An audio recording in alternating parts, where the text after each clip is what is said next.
আমি সজীব ওয়াজেদ জয় বলছি।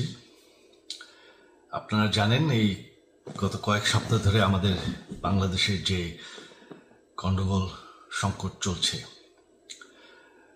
এই যে ছাত্রদের কোটা বিরোধী আন্দোলন, কোটার বিরুদ্ধে আমরাও ছিলাম। শুরুর থেকেই আমাদের সরকার কোটা সরিয়ে দিয়েছে, আমাদের সরকার তাদের সম্পূর্ণ দাবি মেনে নিয়েছে। এটা আদালতের একটা রায় ছিল, এটা আমাদের সরকারের করা ছিল না। তাও আমরা অ্যাপিল করে দ্রুত এই কোটা তুলে দেই। তাতেও আন্দোলনকারীরা সন্তুষ্ট না। আমরা তাদেরকে আলোচনায় ডেকেছি, আমরা একটা জুডিশিয়াল কমিশন করেছি যে সংঘর্ষে যে হত্যাকাণ্ড হয়েছে সেটার বিচারের জন্য। অনেক পুলিশ অফিসার যারা অতিরিক্ত ফোর্স ইউজ করেছে তাদেরকে আমরা সাসপেন্ড করেছি। তাতেও এই আন্দোলনকারীরা সন্তুষ্ট নয়।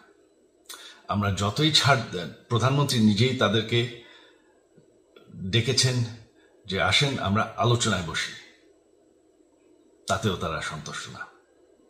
আমরা যতই ছাড় দিতে থাকি, যতই তাদের দাবি মেনে নিতে থাকি, তারা কিছুতেই সন্তুষ্ট না, তারা খালি দাবি বাড়িয়ে যাচ্ছে।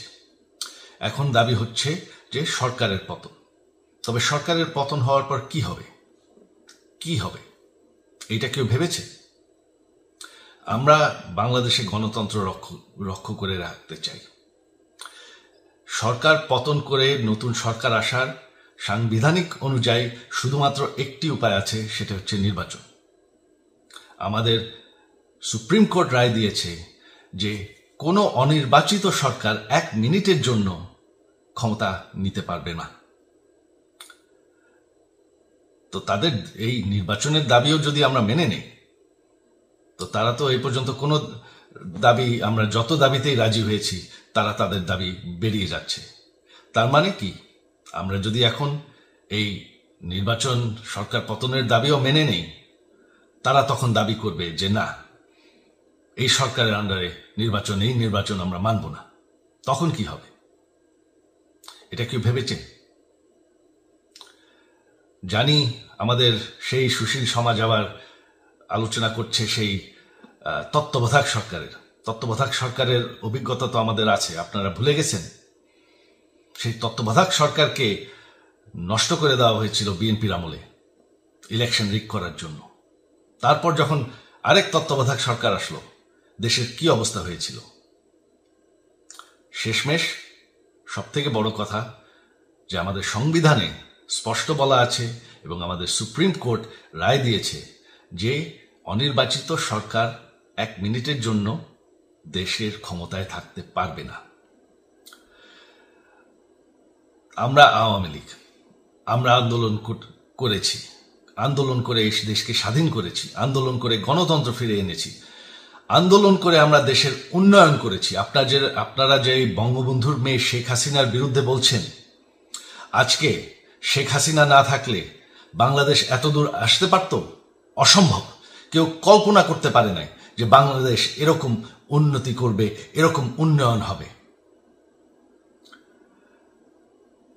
ঠিক আছে, শেখ হাসিনার পর আপনাদের কি হবে সেটা আমারও চিন্তার বিষয় না, আমার পরিবারের আর চিন্তার বিষয় না, আপনারা বুঝবেন। তবে এইভাবে সংঘর্ষ করে, হত্যাকাণ্ড করে ক্ষমতা দখল করা যাবে না। এটা আর আন্দোলন না। যখন পুলিশ হত্যা করা হচ্ছে, নিরীহ মানুষের উপর হত্যাকাণ্ড চলছে, মানুষের বাসায় আগুন দেওয়া হচ্ছে, জার্নালিস্টদেরকে হত্যা করা হচ্ছে, এটা হয়ে গেছে সন্ত্রাস। আর সন্ত্রাস মোকাবেলা শুধুমাত্র একটি ভাবে করা যায়। আমার অনুরোধ, আমাদের ল এনফোর্সমেন্ট, আমরা অনেক ধৈর্য ধরেছি,